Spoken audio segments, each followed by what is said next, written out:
So, para naman may trabaho tayo next week and in the weeks after, yung foreign policy, geopolitics, wag na muna natin i-take up ngayon. Tsaka yung house probe.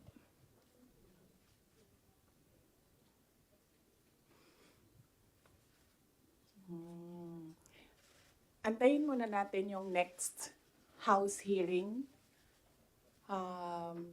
Kasi kulang pa yung mga sinasabi doon for me to answer. So, antayin muna natin yung house hearing before we talk about the house probe.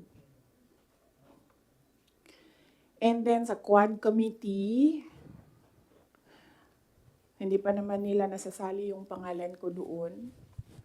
But I heard na gusto nilang isali yung pangalan ko doon. So, antayin na lang natin pag nasama na yung pangalan ko doon. And then, sa DSWD-AX, answered by Norman Baloro already. And then, other political issues, sa susunod na natin i-take up. Okay, so wala na tayong pag-uusapan. Tapos na. Thank you. Okay, so saan ba ako magsisimula? Magsisimula ako sa, you have to bear with me ha. We'll start with 2021.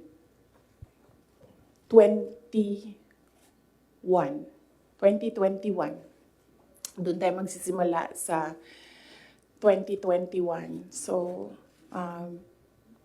doon muna tayo kay PRD, then mag-move tayo kay BBM, and then we'll move to Martin Romualdez, and then merong isang person of that triangle. Hindi muna natin siya i-mention because I'm waiting for more information coming out doon sa house probe bago ko i-mention yung pangalan niya. And then siguro a little of confidential funds. Okay? Okay. So 2021. Kasi madami ang nagsasabi na we are on this road to perdition. Our country is on this road to perdition because matigas ang ulo ni Inday Sara. Hindi siya nakinig sa tatay niya. Kung nakinig lang siya sa tatay niya, tumakbo siyang president, hindi mangyayari itong nangyayari sa bansa natin ngayon. And hindi lang yan isang beses na narinig ko, madaming beses. Even kapag pumupunta ako sa mga iba't ibang lugar, diretso ako sinasabihan ng mga tao, hindi ka kasi nakinig sa tatay mo. Or they would say, one time nasabihan ako, it's all your fault.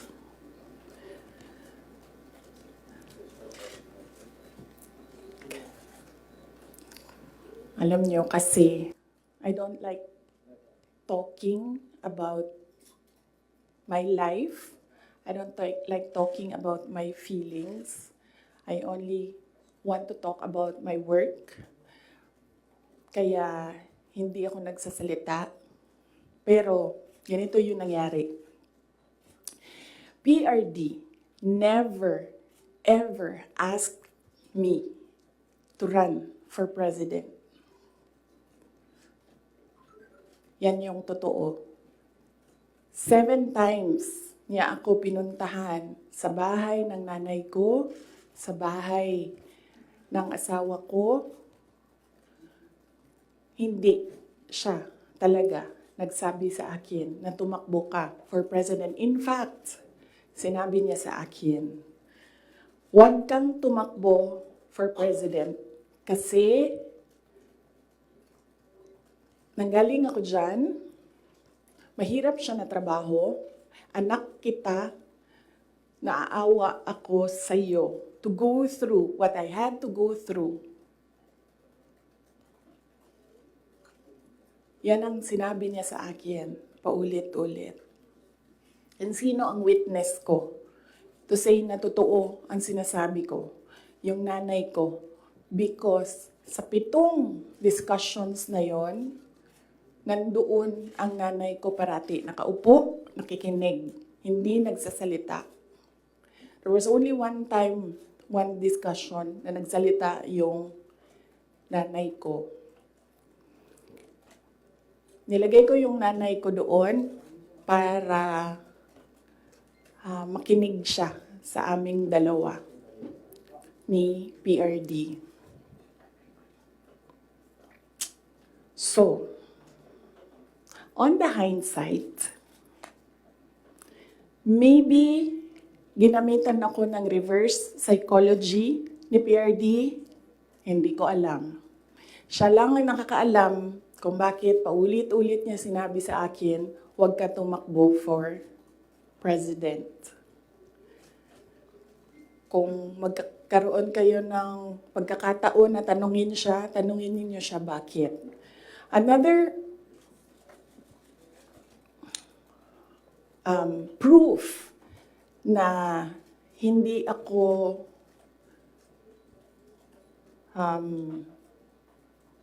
sinabihan ni PRD na tumakbong president, he left me a document, 2 papers in a folder.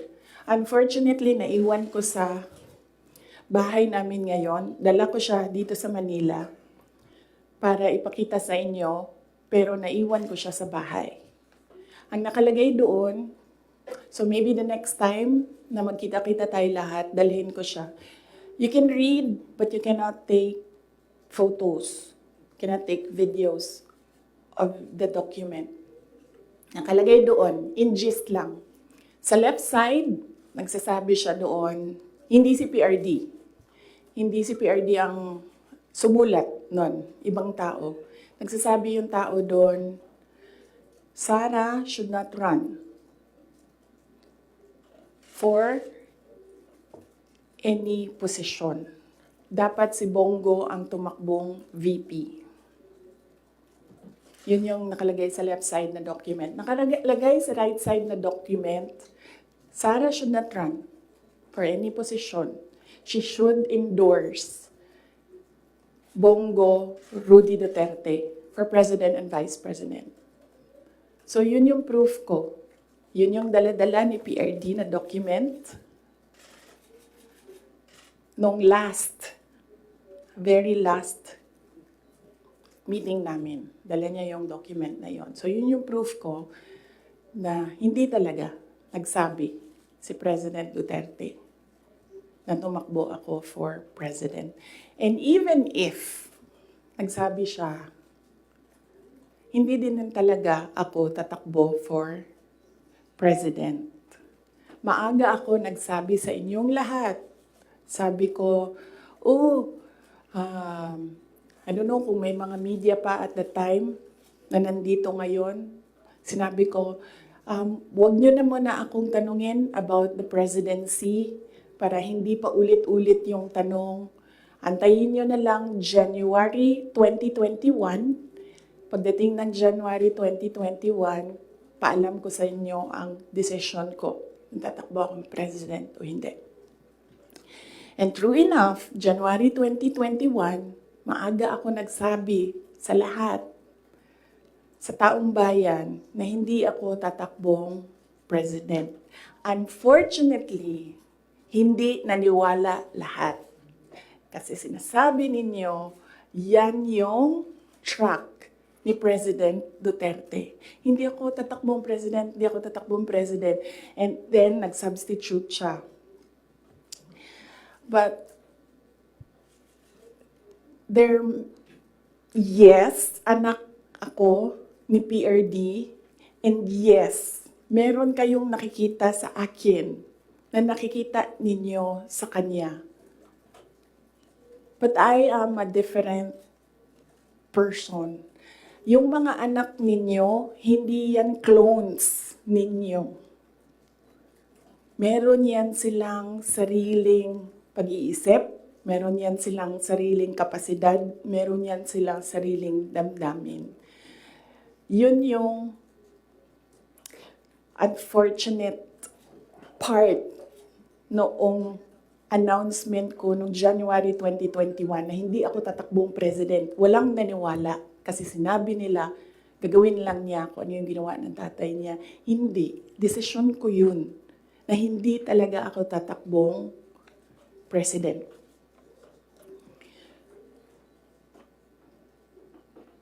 Because at that time, ang gusto ko at pangarap ng lahat siguro na mayors, maka 3 consecutive terms ka as mayor. Okay. So, klaro na yon. May questions doon? Yes, ma'am. Sino pong nagsabi sa inyo? Mike. Sino po yung nagsulat doon sa folder? Unsigned siya, walang pangalan, and I think sinadya nila na wag lagyan ng pangalan yung 2 letters kasi it was really a Sara bashing document. It did not say anything nice about me. So, I think sinadya nila na hindi sabihin sa akin kung sino yung sumulat ng 2 documents. How did you feel, ma'am? How did you feel po when you seen those documents? Wala naman akong problema sa sarili ko. Alam ko kung anong kakayahan ko, alam ko kung anong kapasidad ko, alam ko kung ano yung kaya kong gawin. So kung ano man yung sabihin nila, nung 2 tao na yon, hindi siya nakaka-apekto sa akin.